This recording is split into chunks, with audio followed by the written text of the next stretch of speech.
It was a gun. I'm not voting. If we want to build our nation. The problem with the Somalians. Just want to experience something else than a black man. Move on, move Can't be forward. like a horse with blinkers on. Honestly say, I was about to have Corrupt sex and then I pulled crap, up. but it's nice.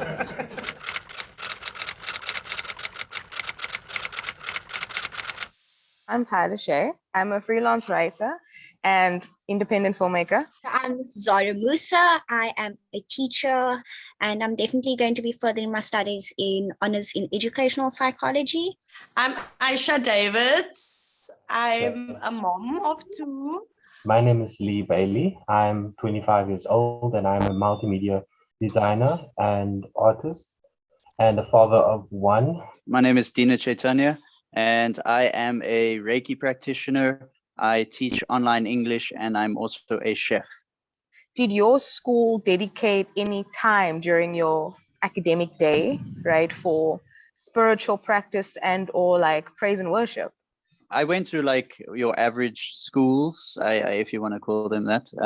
And there was just the main focus was Christianity. I mean, I think that's in a lot of schools nowadays. It's either Catholicism or Christianity. So we just said like prayer in the morning, but it wasn't like a big thing. It was just like a thank you for us being here and so on and so forth. And then when we had assembly, we would say like we would sing a song, we would sing the school anthem and then also like a Christian prayer of some sort. But that was about all that there was in the school itself. So I myself also attended a Christian school, but was very multicultural.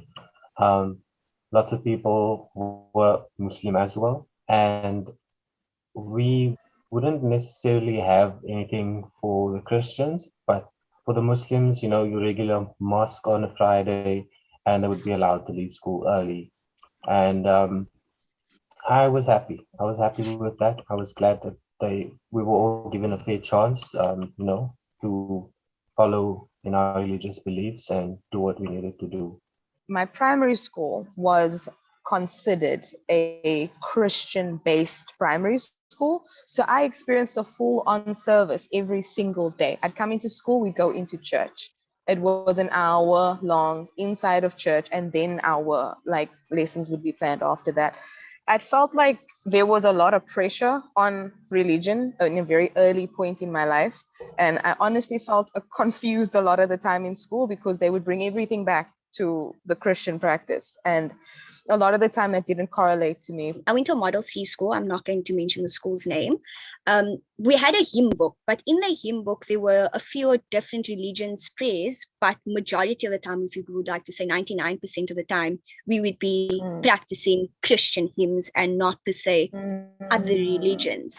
And as Lee said, my school actually allowed students to leave on a Friday for Friday prayers, but I felt like they were more focused around going back to academic works that they decided to change students leaving off premises to having the mosque on school so that students could come straight back and continue to learn. I attended a government school, but they were more academic wise. They weren't they weren't very into praise. They weren't very into 3 hours. We didn't have hours to pray. We just had maybe here or there in assembly, like a moment of silence. So to say, if we wanted to, but they respected everybody's religion.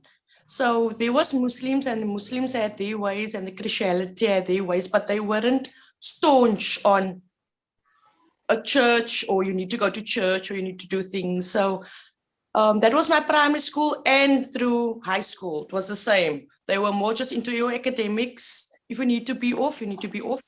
Other than that, yes, work. We also had that Islam, Christianity split, basically. They weren't hymn books, but we did sing a few hymns. And let's say something like valedictory came along for the matriculants, we'd be singing a hymn, but nothing would be, said like maybe for the Muslim religion, there wouldn't be anything involved in that. So no, there wasn't any real diversity when it came to my school, my high school. all my primary school, when it came to religion, it was just either Christian and Muslim or nothing else. The schools that I went to, they were open to religions, but I would say that the main thing that was focused on was Christianity. So there was some leeway for the Muslims when they were fasting and stuff like that. People would be aware of it and respect it, and the teachers would be too. But there was never really, I don't ever recall ever singing a Muslim hymn or a Hindu hymn or anything. I just remembered the Christianity was the main practice, I guess, if you want to call that. Even though it was very little, it was the one that was used. There wasn't really any other religion. As us Muslims that are celebrating Eid and so forth, the school day continues as we are missing out on work. The life is, days go on, and then you have to come back and then catch up. And if assessment was taking place, you just have to do your assessment at another time, which is quite inconsiderate because I'm pretty sure this wouldn't happen for Christmas, whereby everyone is on holiday for Christmas, the school comes to a halt, whereby us as Muslims, whatever we had to go through, we just had to continue as normal, come back to school tomorrow, catch up on the work that was missed out the next day, as if it's nothing, as if our Eid holiday is not as important. I maybe shouldn't say that, but it felt like it wasn't as important as Christmas, because my holy holiday is important. We fast the entire month, and then it comes to one day in Eid and the school days continue like nothing is happening. Thank you so much for that, because that's an important point. I was going to bring up something similar because at my school, we also came together with a few Islamic learners who were having trouble with the fact that they're not getting recognized in the academic year. And it becomes an issue when it does kind of overlap, where the fast overlaps with some very important academic work, and or Eid and or the new year overlaps with something that's happening at school. We felt that the academic curriculum should identify that, because Islamic faith is not the only one. We had Chinese folk at our school, and those learners were struggling because the Chinese calendar does not align with the Gregorian Christian calendar, and neither does the Hindu calendar. So Hindu, like the Indian New Year, Diwali festival, all of those things were starting to become quite a bit of an issue in my high school, because my high school wasn't considering those religious occasions. So I appreciate what everyone's saying, and I want to play some devil's advocate. So I'm not coming from a point of where I support what the schools have been doing, but I want to play devil's advocate in the sense of, you have how many religions in the world? There's, I don't even know off the top of my head how many there are.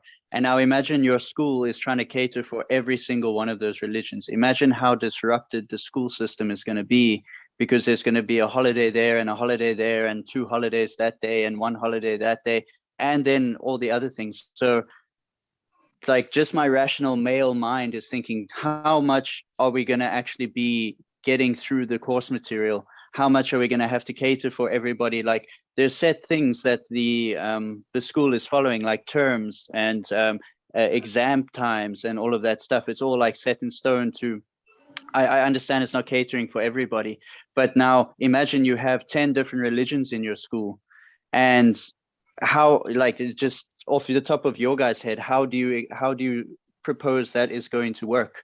I definitely agree with what you're saying, because there are multiple religions and every religion has different holidays, which does take up a lot of the time.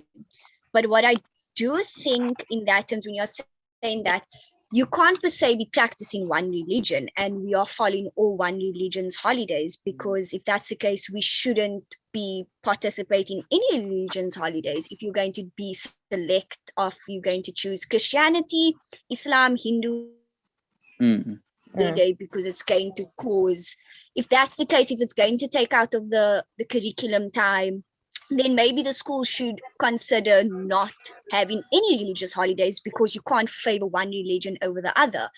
In terms of, we talk about Christianity, there's quite a few public holidays that comes in the school curriculum. We have Easter weekend, you have Christmas. So I'm not all clued up on that, but there's quite a few. There's Ascension Day. There's a lot of days that actually takes out of your curriculum. So in that terms, where you obviously can't support all religions, but then you also can't support one religion. I no longer subscribe to Christianity as my faith, and I don't consider myself Christian. I don't follow the religion anymore. And I do feel that it is because of the manner that it was brought into my life and carried out throughout my life. I feel that if I had a different experience, I might be religious today, but I have a lot of controversial opinions about the way that it was taught to me and almost feel like it was enforced onto me. I felt that my school had a lot to do with that. And when I went to high school, I had a different experience, completely different experience. It almost felt like there was no pressure on religion at all. It just completely disappeared. I definitely think that it's more enforced in primary school because I think they're a lot younger and unable to, per se, develop their own thoughts, think for themselves if this is what they want to do. Whereas in high school, your learners are more cognitively mature to think for themselves, where learners have already felt differences in if they want to follow a particular faith. And whereas in high school, as if they speak about Christianity and it wasn't per se enforced, it was more just practiced a lot more, but I don't think it was enforced on you. However, it was in your face. I think that people should be made aware of religions at a younger age, because I think that there's a lot of value in our religions and there's a lot of morals and ethics and ways that things can be done, and it can actually help us develop as like sane human beings. There's a lot of teachings in all the religions which make a lot of sense, so I think it is, I don't know if I'm answering your question, but I think it is right that you are taught your spiritual practices from a young age. School is an institution, so in essence we were institutionalized to think a certain way, to follow a certain religion, to have some form of belief system and some form of moral compass as well. And the fact that it just disappears in high school, to me that says you are given more freedom of choice. You are old enough to decide for yourself now. And in my experience, a tiny amount of people tend to change their views on religion when it comes to high school.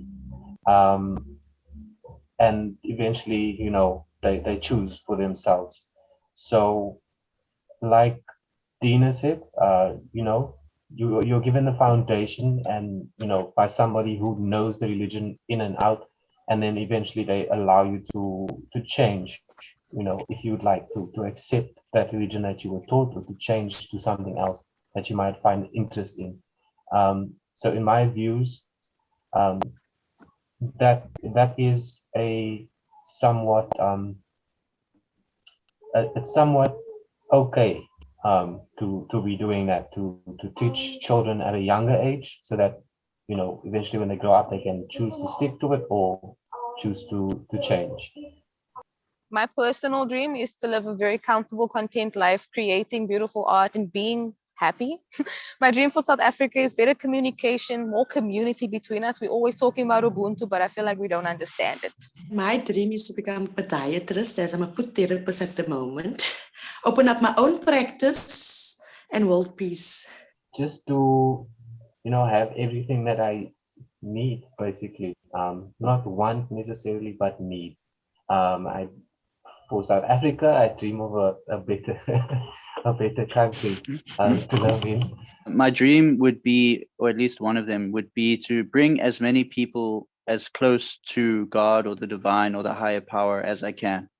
And, whatever happens from there, happens from there. So that would be like the main one. Everything else filters behind that one. So if I live comfortably, if I live uncomfortably, that's up to God. But as long as that dream is being fulfilled, then that's what matters in the long run. My dream is to make a difference in the educational system.